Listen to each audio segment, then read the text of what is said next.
What's going on, everybody? This is the Ground Up Podcast. I'm your host, Aaron, and this is Keisha Rock. And this is episode 17, folks. 17. Oh, man, we getting up there, man. And I'm so excited. Today we have Kristen, Gardner, Beal, and Lance Lemon, business owners of RichWine RVA. Welcome, Kristen and Lance.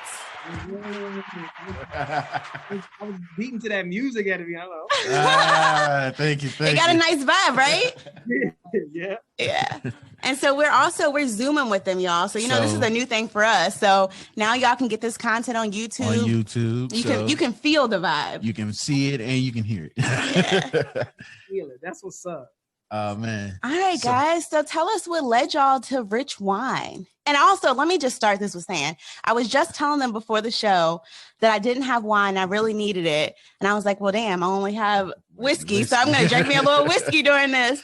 But it's the perfect segue into the uniqueness of y'all's business. Yeah, look, we were just talking about it. We drink whiskey too. I pop a bottle of bubbles for Absolutely. Pop a little. Pop bubbles, just because we're about to get into the new year. Oh yeah. Okay. As you like to drink whiskey, we like to drink a little bubble. That's the perks of everything. Love some bubbly. Tell me y'all have some Prosecco over there. Of course. That's my favorite. So what's that? What y'all sipping on right there? So this is the Foss B. This is the Pith Pad. Okay. It's basically like a Brut Nature. It's 90% Malzac and 10% Chenin Blanc. And Malzac is one of the most widely grown grapes for bubbles in France. Don't quote me on that, but it's very popular for bubbles in France. And Chenin Blanc just adds a little bit of like extra character to it. But yeah, this is Brut Nature. If you like, maybe not Prosecco like, but more champagne method kind of stuff. Yeah, but it's delicious. So shout out to Terrace Blanche and my boy Kason for providing us with this. So it's a great bubble for the holidays. Okay. Nice. I like it. He knows his stuff. You can tell. Hey, I mean, natural born. He's in the business. Yeah, he's in the business. Oh my goodness. So what led y'all to the idea? Like I said, the business is unique. So tell us about how you came up with the idea for RichWine, and then actually break down and explain the business. So how it actually runs for you guys. Yeah, so like a little bit of background about us. Like we, grew up in Hanover County, Virginia, so like right around the way. Right around the way. Mm-hmm. We ended up at UVA. So Lance is a year ahead of me. Came out in 2011, and I came out in 2012. And the friend group continued on to New York. Wow. Yeah. And I moved out to New York for banking, and it was one of those things where like I was, traveling the world like every year for like wine, going to different regions. Like a huge out of a passion. Yeah. Mm-hmm. Gotcha. Huge fan of South African wines. Huge fan of South Africa, Stellenbosch, like in general. That's our second home. That's like my second home. Wow. Okay. What you were selling wine for? Yeah. So I mean, we country folks, I guess you could say. We Hanover. Yeah, you country folk. Yeah, I got family. Look, I got family from Hanover too, so I get it. But I was just kind of talking about this earlier, actually, with Kristen's mother. We grew up and we like being outside. We nature people. We grew up, country folks, cutting the grass, doing, hay rides. I love it. Right. And we both went to UVA. We knew each other in high school. We got pictures of us back in like 10th grade together. Like crazy. And then we went to UVA together, made our, stayed friends. We made our own friend groups that we kind of had. And then Lord, hold it. We moved to New York, two country kids coming from Mechanicsville. We did that, and we wanted to spread our wings and move to New York. I'm an actor, so like that's my passion. Oh, wow. And I've been blessed to work, and I've been blessed to also sit on the sideline and kind of just discover about what I'm going to do next. And that's kind of how I got into wine. And in New York, I had a survivor job where I sold, I call it survivor job as an actor. That's what we call it in the field. Oh, okay. Jobs to survive while we're looking for breaks. Gotcha. Right. I sold wine for a company called Frederick Wildman and Sons. It's a big importer and distributor. And I literally beat the streets of New York selling wine. I had like over like 100 accounts. And I just kind of really got into like the sales of wine. I hated it. I hated everything. That's not what I expected his next sentence to be at all. I mean, about it. I hated like sales. I hated like having to meet like a certain quota at a point in time. Yeah. I really just hated also being the streets. I mean, like slinging a case of wine around in your bag in New York City for 2.5 years really took a toll on me. So I left there, and like I had established some relationships with a couple of shops, and then I went from there and helped open 2 wine shops in Brooklyn, and that kind of became my like out of all that hate, I found love in these smaller little kind of boutique, natural, organic, biodynamic, sustainable wine shops, like these little bit more home niche, little small kind of shops, and that's where we are in wine. And 6 years later, how crazy is that you're doing this job and you hated it, but it led you to a passion. Right. Like it led you to open your business. Yeah, I think that's like the beautiful part of the story, because a lot of people out here doing what they absolutely do not want to do. Oh, hell yeah. Right. Silver lining out there that folks can see and grasp and hold on to that propels you into something else. And so I think, on that front, and just kind of like, having our like worlds kind of like, kind of be like aligned in a way, granted, like doing different things. Like we had the idea to, open or start like a Spanish tapas like wine bar in Brooklyn. That was going to be like the first stab at like the venture. We diehard Brooklyn fans. Like I consider myself a Brooklynite. Like wow. Yeah, absolutely. Hey. Hand on heart. But I was living in Clinton Hill, Lance was living in Bed-Stuy. We were like a mile apart from one another, so we'd see each other like often, like what have you. And that idea came about, especially just kind of like with our specific trades too. It was kind of like, the match just kind of like made sense, like Right. And then also we thought about it, we ran some numbers, and we're like, this is expensive. Yeah. So, talk about that though, because that's the reality of being a business owner. Is that it's the reality of having an entrepreneur mindset. You have these ideas, you have these creative things you want to do, but there's an expense that comes with doing that. There's an expense, there's a monetary expense, but there's also kind of like, what are you willing to let go of to get here? And what are you not? And sometimes that list is longer. Like for us, like we were adamant about being self-funded because we knew how we wanted this business to work and how we wanted it to grow, and we wanted to make sure like our stamp, it was a reflection of us. Whether that means like we did not like jumpstart with all the monetary like income that we could have had because we didn't leverage investors, we didn't leverage like crowdfunding, what have you. That was okay, but we knew we want this brand to be a reflection of us and to like how we know wine and share that back with like the community and make sure wine is like a lot more accessible to just like all people across price points, et cetera, et cetera. And Lance can tell you more about like the specific niche that we focus on, but like the way we decided to be entrepreneurs were very important at the beginning, and that's something that we like held on to. Which made our story make sense. It's funny because KG used to like, when I was running Wino in Brooklyn, KG would like come by and like say, "What's up?" We would do the same thing we're doing right now. Like, I ever think y'all would go into business together? Was that something y'all kind of toyed around with? I think at the beginning of it, like when KG first came to Wino, I've known KG my whole life, and I think like business. Maybe not was it at the forefront of it. First of all, I think it's so cute that you call her KG. I love that. He's like, no, it's not a nickname. That's what she goes by. Like that. Like that's how far we go back. But I remember we were sitting at Wino in Brooklyn in Bed-Stuy. Shout out to Wino, a great little small spot it's in Bed-Stuy, but just look it up. We were sitting there and we were doing this. We were sitting here just drinking wine. I would open a bottle, she'd come by, and we would literally shoot the shit for a little while and just kick it. And we would toss around, like it was all me and KG have always kind of tossed around ideas. Like, wouldn't it be dope if we we could. Right. And then the funny thing is KG said it like we was like, well, we broke. Hey, I understand that. I love that. And I want people to take that in, because there's so many friends sitting around right now, just doing like they got these great ideas and they're like, but we broke, yo. Yeah. To be very honest, and I feel like, we've been doing this for like a year and a few months. Like we started officially November 15th, like 2019. Like we did like this, like, fundraiser thing with friends where people could come taste like some of the wines that we were about to carry. And just, the one in New York. We started a fundraiser in New York. In New York. Wow. And what we knew at that point in time was like, we want to do something in wine. All right, let's see what we can, you know, and from there. But like we definitely had like a path, but like I would say like no matter what the end goal is, or what you want to do, like just know you got to start somewhere. Everybody's starting somewhere. Yeah. But I would not let this, and I don't mean for this to sound like super privileged. It's not meant to be, but I'm just kind of like the monetary thing. It'll come. Like it's kind of like you can make personal adjustments to get yourself there. Like and then like I think people will often be surprised at like the following and like the community and like that will support you. Right. Exactly, like along the way, and it's like as long as you're cool with not growing like you know like super fast, like as long as you're patient. Exactly. Everything like makes sense. And like from this entire process, things have just kind of like made sense. And not to say there weren't times where I was just like, so,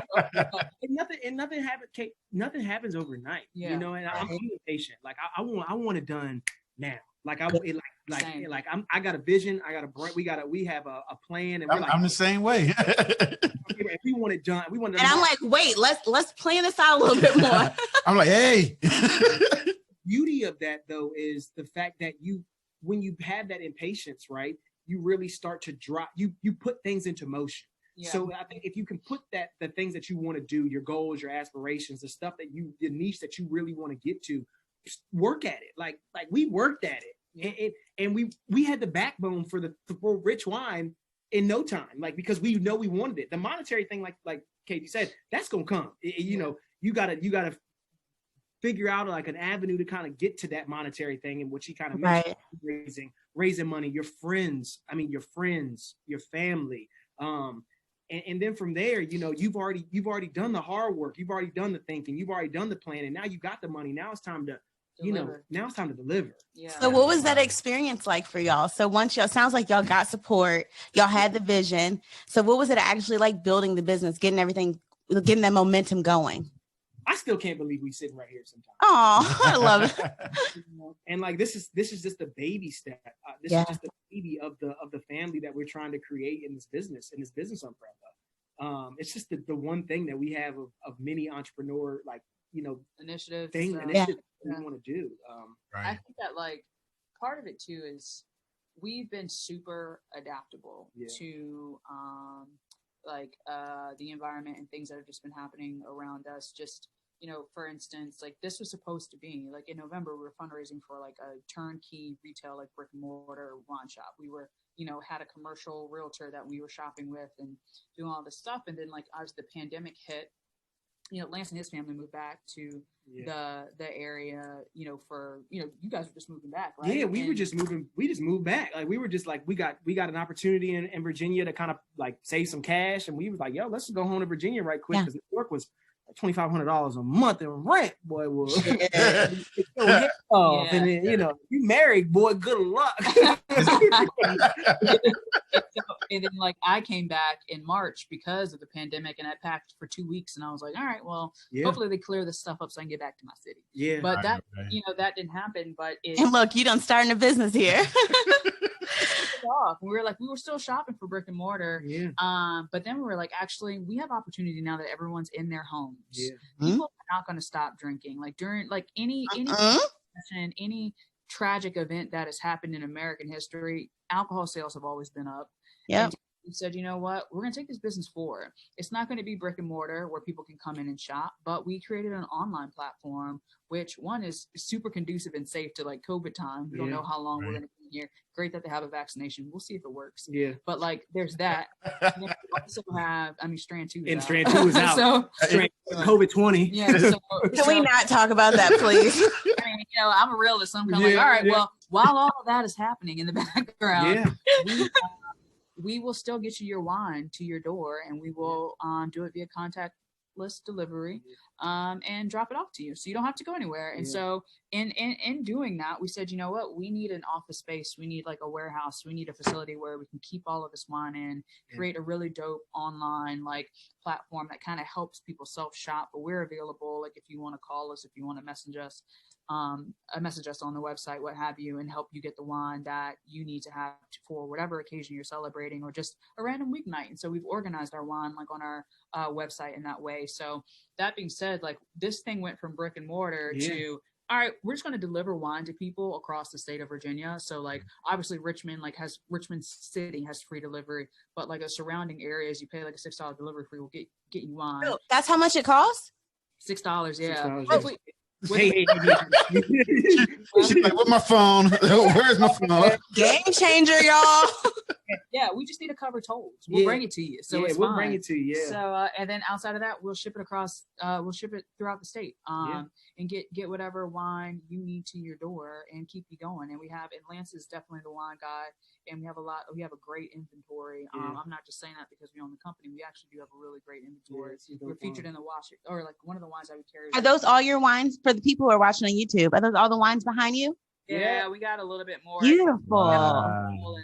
Nice. We're expanding. How many labels do we have? We got like 180 right now. And wow. and kind of just, I'm going to back travel a little bit here. Is KG, like, I believe everything happens for a reason, right? Like, and it's as much as you kind of laugh, like, I don't think it's COVID as a blessing in any type of way, but when it came to our business structure, I think it definitely hit us in the face at the right time. Yeah. Right. We were going for brick and mortar, which was great. And we literally could have, the finances were there. We were looking to get more. It would have been a struggle. Yeah. And then, COVID happened, and then it kind of made us adjust our whole business plan to do everything. And it made our finances stretch a little bit longer because that brick and mortar you're not paying that rent every month, at least. Yeah. It wasn't a necessity. And at the end of that, I kind of look at it like, I'm glad that it put us in our place to kind of be where we're at now, to kind of look forward to the next step, which will be a brick and mortar, hopefully soon. Right. As long as COVID, we don't know how long COVID's going to be. We do not know, guys. So again, it's just another one of those things where me and KG gonna sit here and run our business, shoot the shit. Y'all gonna figure it out. We're gonna figure it out, and when that happens and it's ready, we're ready for it. Yeah, we got the plan. Yeah, we're very much we're very social people, and I think a lot of the times where wine has been just at the focus, but it brings people together. And like good conversation, whether it's like, or you're focusing on food, what have you, it's just like a meeting place. And that's something that we want to turn into like a physical location. But I think right now we also have the opportunity to get folks what they need and still adhere with all the safety precautions that are necessary just based on the environment that we're in. And so that's something where we've been like adaptable and amenable to what like our long-term goals are, but like taking these strides along the way in order to get us there. Yeah. Right. And the amount of SKUs, I say that because like 180 is good for like online retail. You literally sit in front of a computer and you click and you can buy wine from us, right? Yeah. Like at a physical wine shop, like you walk in, you might be like, they miss, I need a little bit more wine. So like the goal is right now we have 180. I'd like to see up to like 500. Like I'd like to see it could grow even more than that. As long as I have the space, I can continue to add wine. As long as we have the finances for it. I mean, like my goal as a person in wine is to really cover everywhere, to cover all regions, to cover all styles, to cover all flavors, to cover all grapes. I mean, like that's just like a personal goal and passion of mine when it comes to wine. It's just really to help expand the knowledge of wine and what people are tasting. It's not just your typical Malbec, Sauvignon Blanc, or Merlot. Like I want people to try stuff that I want you to try like Chili Ogolo, which is an Italian. Okay, Lance, you do know that you are a unicorn. Do you know that? Why you say that? I do not see many Black men be this knowledgeable about wine like that. So I have to, and I thought I was a unicorn. I grew up with parents taking me to wineries since I was like 7 years old in Charlottesville. So like seeing this, I just want to know, like, how is it being Black business owner in the wine industry? Yeah, I mean, it's a blessing because I feel as though we are. I like to think of like the wine industry in general as like this little train, right? Especially in RVA right now. And Kristen kind of laughs at me, but it's this little train right now, and everybody's going to have their little car on this train, right? And where they line up on this car is how it's going to move through the wine game in Richmond. And right now it's blowing up. Wine industry in Richmond is taking off, and it's going to take off even more. I mean, like the community that we're in is small right now, but people are starting to realize that RVA is on the map. Right. And that the food industry is on the map. The beer industry has been on the map. Yes. Right. Belle Isle has been out there making stuff for a minute when it comes to like moonshine. There's some great distilleries. The Charlottesville wine, the wine trail is amazing. So now they're starting to find the city out of it. And to be Black in that situation is one to even just cross the check off an even better situation for us. And it's a blessing. And, you know, I don't think of it as being like, I know so much about wine because I drink a lot of wine. So like, it's fun to me. Like I get to talk about it because it's a passion of mine, because I like Kristen said, it's a social gathering for us to eat food. We love to eat. Like, don't ask us how much we spend on food when we go out, because we don't care. Like that's what we want to do. We want to eat good. We want to drink good, and we want to be happy at the end of the day. Right. And so, like, to be Black in this whole situation, it's uplifting. We want to uplift. God, that is a brilliant answer. I love that. I love when people, like, you could have took that and you could have said, yeah, it's been hard. You know, I'm a Black man. I'm into wine. I'm the minority in this. But you uplifted yourself. And I really admire both of y'all's mindset. Yours too, Kristen. Like, y'all have the mindset of fucking winners. Yeah, y'all do. I see it. It. And that's honestly what we're doing. We're just trying to figure it out. Like, we don't know the answer to everything, but we're willing to find it. Yeah. Right. And I think that like we kind of like whatever really needs to be done for this business, like we'll get it done. And it's ours, really. Yeah. So it can look like however we need it to look like. And then also it's kind of like our, you know, reputation is like super important for us. Like we want to get people what they need. We want to make it exciting to like shop with us and like bring all the stuff forward. So we're like dedicated to just kind of like how we feel about Rich Wine and how everyone else feels about Rich Wine on the consumer side of things. And I think that's what's making it work. Yeah, and surrounding yourself with people that are like great. Like we hired Peyton, this girl Peyton. She's our marketing lead. She's 24. 25, yeah. 25. One of my best friends' youngest sister. Yeah, I mean, and like yeah, I was gonna ask y'all, is it just y'all two or do y'all have staff? It's just us and Peyton, and then we have a delivery driver. That does some deliveries for us. But I mean, just surrounding us with like people of like Peyton has been great, you know, like we kind of vetted, we interviewed her and we were like, yep, she's the one. And then, and we know our roles and what we are good at and what we're not good at. Gym. That's a gym right there. Yeah. We can, and what we don't, like Kristen said, we don't know everything. And we're always constantly learning from each other. Kristen teaches me things. I teach her things. Peyton definitely teaches us things. And it's also a point of just letting go a little bit too. Because, you know, I was talking to somebody about this the other day. You know, as business owners, I think, and I'm new to this, like I feel as though we have to kind of get to a certain point and be like, all right, cool. You know, this is Rich Wine. We will continue to make sure that we have our brand and our reputation. And at the end of the day, we're gonna let it go and move on to the next thing, knowing that we've kind of set the footpath for what needs to be done in our own business. So I hear a serial entrepreneur in there. You hear that? I hear that. Plans. There's some growth plans. But we'll roll them out. But they're like, we got plans. We got stuff in our back pocket. You know, going back to that money thing. Yeah. But wait, y'all ain't broke no more though. I mean, all right. I mean, like I will literally navigate this earth as if I am. Okay, because that's where I'm comfortable. So I feel that. It's like I don't need to like inflate I call KG the money, and KG be like wine, and sometimes I just be like wine. Plans. So yeah, KG is right. Yo, she will not let a penny go underneath the carpet. She gonna. Oh, you sound like me. Yeah. So you know. Somebody asked us the other day. They were like, y'all do like gift sets, and I was like, yes. Yeah. We will do a gift set for you. 100%. Like absolutely. I was like, if you need a gift set, we're gonna make. We will do it. Yeah.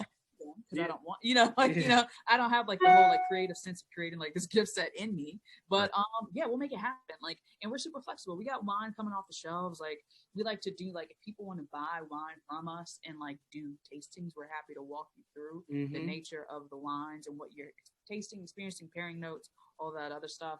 Or, you know, like we're flexible and we just kind of want to share wine with people. So it's like, whether it's presented to you on the site, which is www.richwinerva.com. If it's presented to you there or not, feel free to shoot us a note on our website, like our book us and like ask whatever question, because you might open us up to, a lot of folks open us up to new ideas and things 100%. That we weren't thinking about, or the latter where we're kind of like, all right, maybe we can bring this outward to people as well. Right. There's a lot of that. KG does a great job of that. I'd be like, KG, we cannot do that. We can't have a person on a trampoline in the circus drinking wine. Like, we will deliver. That's what they want. That's what they want. What they want, they get. This is a business. We are doing this. Yeah, what they want, they get. It's opened up so many avenues for us to be like, yo, that will work. Yes. And Yeah. that'll work. And I think that's business. Actually wondering once, post COVID, will y'all do like in-home wine tastings or anything like that? Yeah, we did a in-home tasting for like a small group not too long ago. It was about 6 people, and they all had got COVID tests. Nice. And so we're available.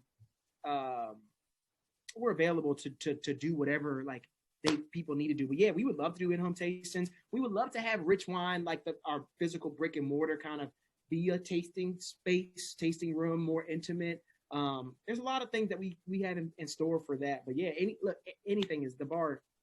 Gotcha. Well, let me just ask before we wrap up, what advice would you guys give to those starting their entrepreneurship journey? I would say like make a plan and try. Like, for example, like 409. Do you know the reason why it's 409? No.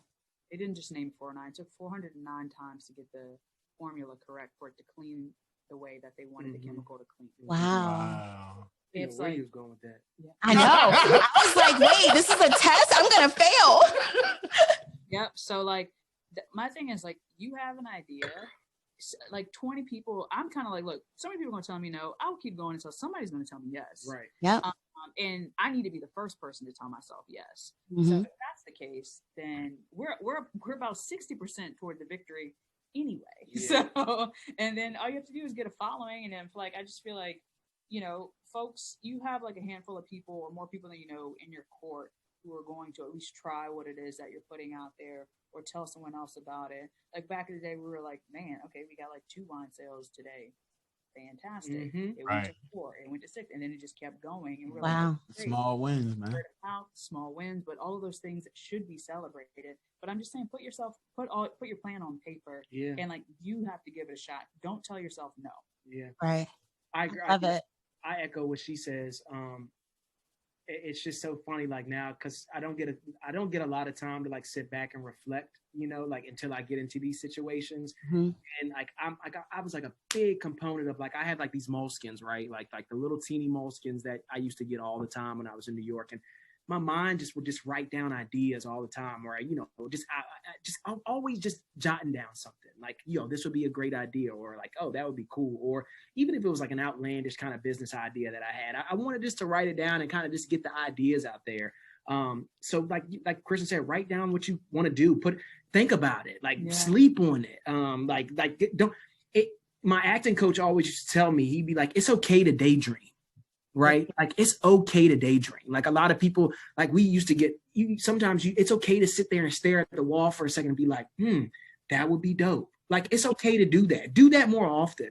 And watch how that turns your mind into like, okay, now let me go do it. Or watch how it sits on your mind and you continuously think about it until you do it, until you're like, you know what? I'm gonna put this down on paper. We're gonna open this business. And then before you know it, it may be 5 years later, but you've done it.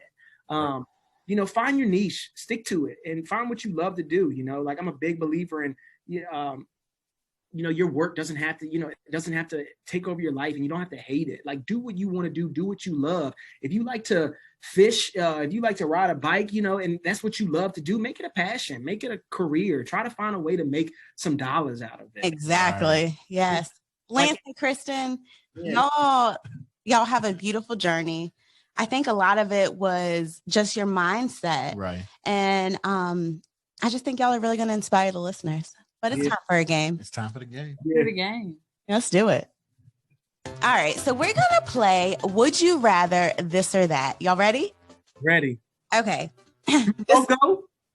What? Yeah, both of y'all gonna go. Both y'all, yeah. All right. Yeah, this or that, cabbage or collard greens? Cabbage. Collard greens. Oh, okay. Would you rather start a new business owning a record label or a sneaker company? Records. You in the music. Yeah, Kristen's in the music. I'm gonna go sneaker. Okay. Funny how y'all are like opposites, but y'all work so well together. They're not collect. It's just like so funny. I'm a sneakerhead. Okay, this or that. Had the verses actually occurred, would you have been for Ashanti or Keisha Cole? Keisha Cole. Yeah, I was saying the same thing. He said the same thing. All right, and last one. Would you rather celebrate New Year's Eve with friends in New York, like Times Square, or home with your favorite bottle and your favorite meal? All right. Like this is if COVID didn't exist, obviously. Home with my favorite people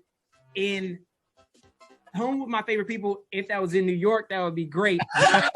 Not in Times Square. No. Not in Times Square. No Times Square. Kristen? Yeah. I would say same thing as him. Like people would visit me and I'd be like, okay, so Times Square is here if you want. Yeah, if you want. If you want to go, you can go, but we staying here. Y'all did it once, right? Oh yeah. I mean, look, I got a couple favorite spots in Times Square that I will like frequent to, but no, I ain't stepping in Times Square. Once you see, you're good. You know what I mean? Not in my free time. Yeah, not in my free time. Yeah. Oh my goodness. Well, thank you guys. This has been a wonderful episode. Learned so much from y'all, and I'm going to support Rich Wine, and y'all better support them too. Aaron, I forgot to even mention like what Rich Wine. Look, we are a natural, organic, sustainable, biodynamic online internet wine shop. I forgot to mention that at the beginning. So I was like, what people are asking, what is Rich Wine? That's what we are. Check us out on Instagram at RichWine RVA. Like a lot of the new wines that we carry, like more in-depth descriptions or like promo codes, all of that stuff is on there. And if you want to receive like more coupons, like we do not flood your inbox because we hate unnecessary mailing. You can subscribe online, and we send like these cute little like weekly like newsletters to like share more information about wine or new wines that we carry or like giveaways and stuff like that. So that's all available to you, to everyone. And if you have any feedback or if you have any ideas, let us know. We're open, like we're growing, and we just kind of, we're happy to chat with people about whatever comes about with wine or just even random stuff. Yeah, we're super excited to be part of the wine scene in RVA, and thank y'all so much for letting us lay back and interview us and drop some knowledge. Importantly, this is important because we've had to do this. Oh yeah, we got to tell this. This is gonna be our disclaimer at the end. Okay. We're not married. So. Do you know we had a solid about 10-minute discussion about whether or not y'all were together or not? It's always in the articles like husband and wife. We're like, wait a minute. I mean, obviously love his wife. Like we personal train together, do all these things, and I'm like, this is. But y'all are business partners made in heaven. Clearly, y'all are working it. Yeah, exactly. Thank you. Yo. Thank y'all so much, man. Yeah, appreciate it. And congratulations to y'all too, man. Y'all keep grinding out there, yo. Yeah, man. Thanks so much, man.